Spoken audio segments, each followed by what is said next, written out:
देख रहे हैं एसएनसी आवाज सैफी अब्बास के साथ।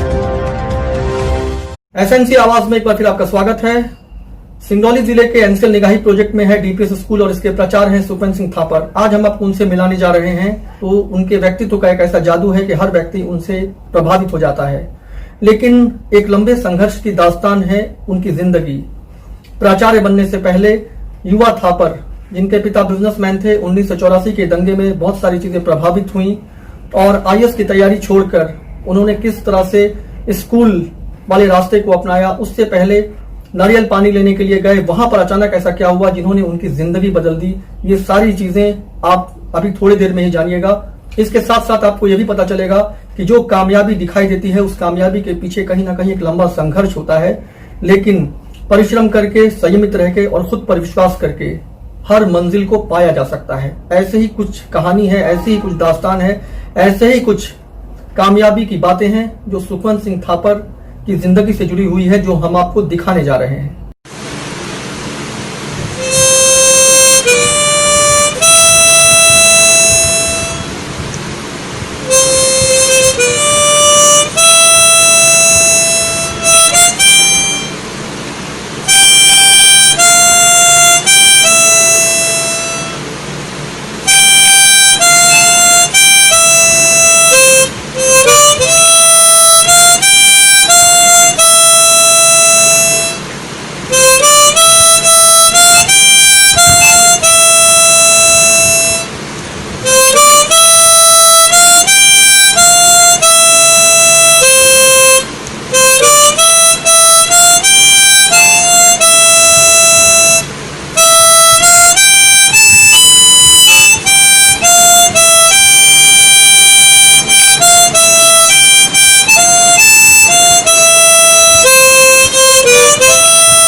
थापर साहब, एसएनसी की टीम आपका स्वागत कर रही है और बहुत बहुत स्वागत।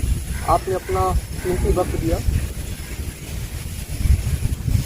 आप स्कूल के प्राचार्य हैं और एक बहुत बड़ी जिम्मेदारी है, खासतौर से बच्चों का जो व्यक्तित्व है वो कहीं ना कहीं प्राचार्य, उनकी पूरी टीम इसमें लगी रहती है और उसी का नतीजा होता है कि बच्चे कुछ बेहतर करते हैं। और पिछले कई साल से डीपीएस स्कूल के बच्चे काफ़ी बेहतर कर रहे हैं। सबसे पहले तो इसके लिए आपको बधाई। धन्यवाद बहुत बहुत सैफी जी।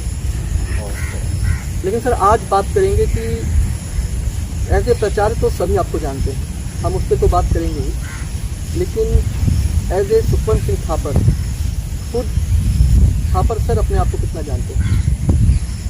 आप क्या जानना चाहते हैं? कौन हिस्सा भी होता है, तो सबसे पहले तो हम उस पर बात करेंगे। लोग आपको एक गंभीर और एक तरह से अपना आइडियल आइकॉन भी मानते हैं, तो ऐसे में खुद एसएस थापर जो है, ये जो एक पर्सनालिटी है, खुद इससे क्या कभी कभी बाहर भी निकलना चाहते हैं? वो कुछ अलग अंदाज जो है, हम उससे कुछ जानना चाहते हैं। मैं सैफी जी हमेशा प्रयास करता हूँ, बच्चों से भी कहता हूँ और मेरे जो शिक्षक हैं उनसे भी मेरा यही कहना होता है कि आप ज़्यादा से ज़्यादा प्रयास करें कि आप जैसे हैं वैसे रहें।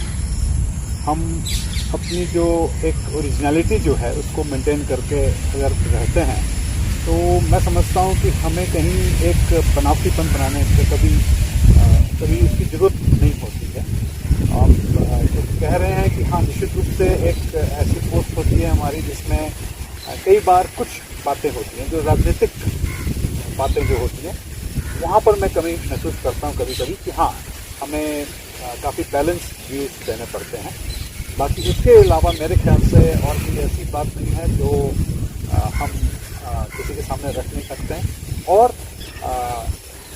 जो एक व्यक्तिगत जो चीज़ें होती हैं, मैं बहुत ही एक खुले किस्म का व्यक्ति हूँ और अपने शिक्षकों के साथ और बच्चों के साथ और मेरे जो अभिभावक हैं और मैनेजमेंट के मेंबर्स जो हैं उनसे मैं वैसे ही मिलता हूँ, मतलब जैसा हूँ वैसा मिलता हूँ, तो उससे कभी कुछ ज़्यादा ऐसी कोई परेशानी नहीं होती। बचपन में और युवा में तो सभी नटखट होते हैं जी। और ख़ास तौर से एक प्राचार्य से तो ये कभी उम्मीद नहीं की जा सकती कि कुछ नटखटपन जैसी चीज़ें हों। लेकिन एक युवा सुखवंत सिंह थापर से तो ये उम्मीद की जा सकती है। तो आपकी अपने उस उम्र और उस दौर की कुछ ऐसी बातें बताइए जो आपको लगता है कि आज तो बिल्कुल पॉसिबल ही नहीं है, कि आज तो संभव ही नहीं है कि आप ऐसा कर सकें। तो कुछ ऐसी चीज़ें हमसे शेयर करिए जिससे ऐसा लगे कि हाँ, तो युवा थापर भी बहुत नटखट थे और आज के बच्चे और युवा से कम नहीं थे। नहीं, मैं तो वैसे ही नटखट कहें या मतलब जितने भी बच्चे जो बातें करते हैं मैंने वो सब की हुई है।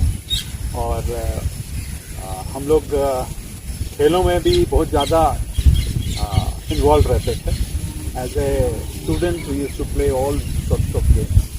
हम लोग सीजन के हिसाब से अपने गेम्स बदलते थे। क्रिकेट भी खेला हुआ है, हॉकी भी खेली हुई है, और उसके बाद गुल्ली डंडा बहुत खेलते थे, फिर कंचे खेलते थे, उसके बाद जो जिसे क्या कहते हैं पुट्टू, वो पिट्टूल वो जो गोटियां रख के उसको बॉल मारते हैं। लेकिन सर वो एक भी बात ये खेला है हुआ है, कि सब आज खेला के हुआ बच्चे है। जो है वो कंचे और गुल्ली डंडे इससे काफी दूर हो गए हैं जी। तो ये शुद्ध देसी गेम हुआ करता था, और उस समय बहुत सारे गेम्स नहीं थे। अब तो बच्चे वीडियो गेम और कहीं ना कहीं एनिमेटेड गेम के तरफ ज्यादा आ गए हैं। जी। तो ये जो फर्क एक आया है, आज आप देखिए एक बहुत बेहतर मुकाम पे हैं, और हम ये नहीं कहते हैं आज के भी बच्चे काफी कुछ बेहतर कर रहे हैं, लेकिन क्या आपको लगता है कि वो जो एक गेम्स के बीच में जो एक लैक्चर आया है, वो बहुत सारे गेम जो है बिल्कुल हट गए। तो क्या आपको लगता है कि हाँ, कुछ गेम जो है वो कल्चर और संस्कृति से जुड़े हुए थे, जिसको सिर्फ वही लोग जानते हैं जो एक दौर जी चुके हैं। जो नए बच्चे हैं उनके लिए तो बहुत सारा गेम बिल्कुल नया सा है। हाँ, तो क्या कहेंगे इसको लेकर? परिस्थितियाँ बदलती हैं समय के अनुसार, और जो डेवलपमेंट जो हुए हैं, हम लोग जब जो खेलते थे एक बड़े ही एक जिसको हम रॉ गेम्स कह रहे हैं, बहुत ही रॉ किस्म का था। ना हमारे साथ में कोई कोच चलता था और ना कोई ऐसी कोई गाइडलाइन होती थी। हम लोग को जो मतलब हम लोग रूल फॉर्म कर लें उसी रूल के हिसाब से हम लोग खेलते थे, चाहे वो क्रिकेट क्या हो या फिर गुल्ली डंडा हो, जो भी हमारे नियम होते थे। धीरे धीरे करते करते जिस तरह से एकेडमिक्स में चीज़ें स्ट्रीमलाइन होती चली गई, वैसे ही मैं समझता हूँ खेलकूद भी स्ट्रीमलाइन होता जा रहा है। और हाँ, ये थोड़ा सा एक अफसोस लगता है कि कुछ गुल्ली डंडा टाइप के खेल और वो जो हम लोग बहुत ही साधारण गेम्स खेलते थे। जीरो बॉल एक होती थी जिसमें बॉल को लेके बस एक दूसरे को मारना होता था, जो उसको टच हो जाए वो आउट हो जाता था, 2 टीमें बनती थी। बड़ी उस तरह की गेम्स बंद हो गई। और मेरी बहन और मेरा जन्म जो है वो उड़ीसा में हुआ है। उड़ीसा में मेरी बहन मेरे से करीब 1.5 साल पौने 2 साल बड़ी है। उनका जन्म जयपुर में हुआ था, कोरापुट डिस्ट्रिक्ट में, और मेरा जन्म कालाहांडी नाम आपने सुना होगा। बहुत ही एक ऐसा एक एरिया है जहाँ पर बहुत सारे खजाने हैं, लेकिन अनफॉर्चुनेटली बड़ा रिमोट पड़ता है, तो वो अभी डेवलपमेंट के तरफ है। अभी भी वो काफ़ी पिछड़े इलाके में आता है। तो वहाँ पर एक जर्मन हॉस्पिटल था नवरंगपुर में मेरा जन्म हुआ। और उसके बाद जब मेरी बहन और मैं लोग बड़े हो रहे थे तो माँ बाप चाहते थे कि हमें वो ऐसे स्कूल में पढ़ाएं जहाँ पर हम कुछ इंग्लिश सीख पाएँ। तो हमारे ताऊ जी थे संतोष सिंह थापर, पिताजी गुरमुख सिंह थापर, मदर सतवंत कौर, और मेरी ताई भी थी और मौसी भी थी मनमोहन कौर। हालांकि अभी खाली मेरी माँ जी को छोड़ के बाकी ये तीनों अब नहीं हैं। इन सभी का मिलकर प्रयास था।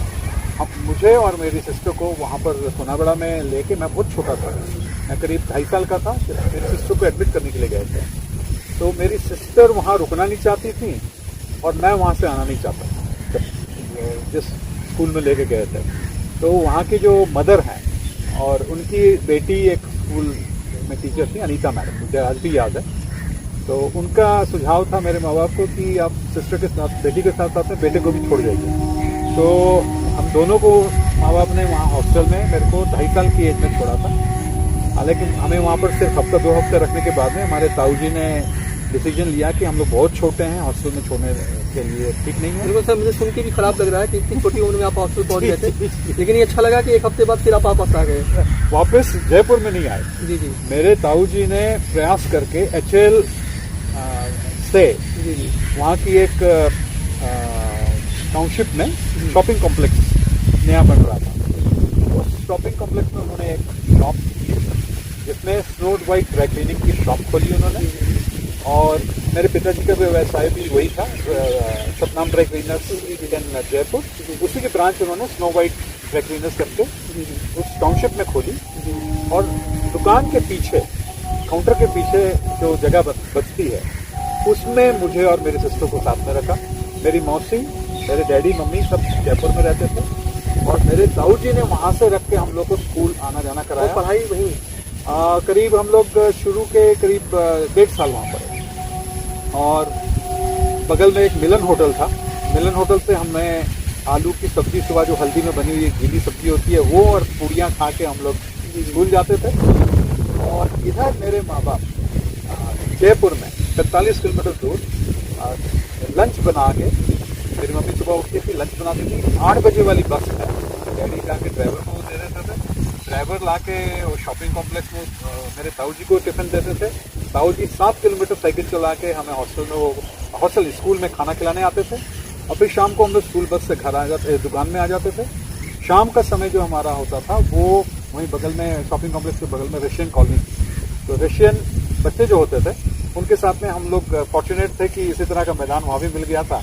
HL की टाउनशिप का वो शॉपिंग कॉम्प्लेक्स था, तो वहाँ पर भी काफ़ी ग्रीनरी होती थी।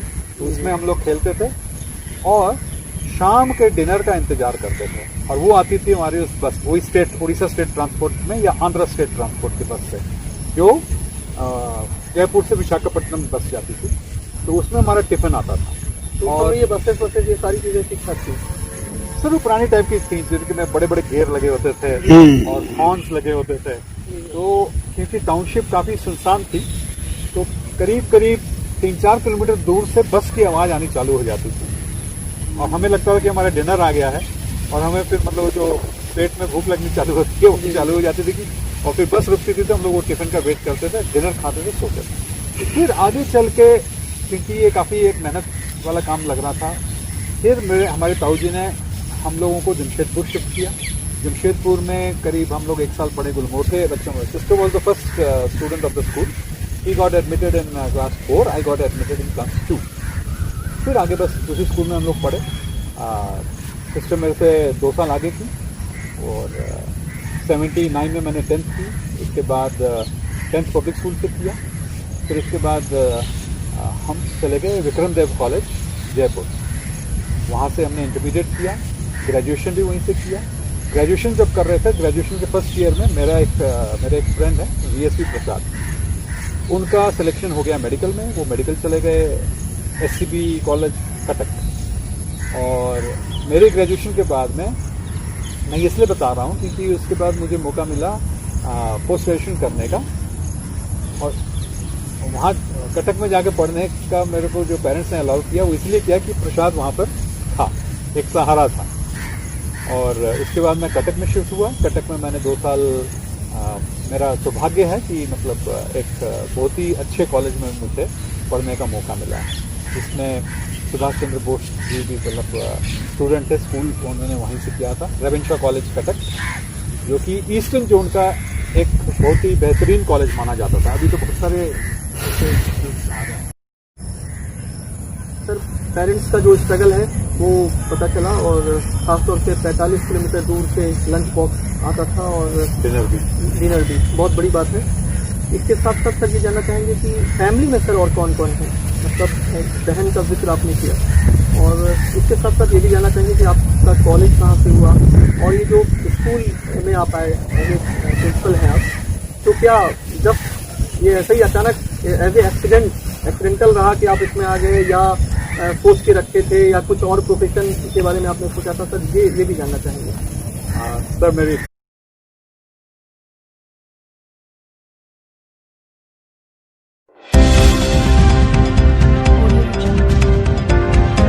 आप देख रहे हैं SMC आवाज।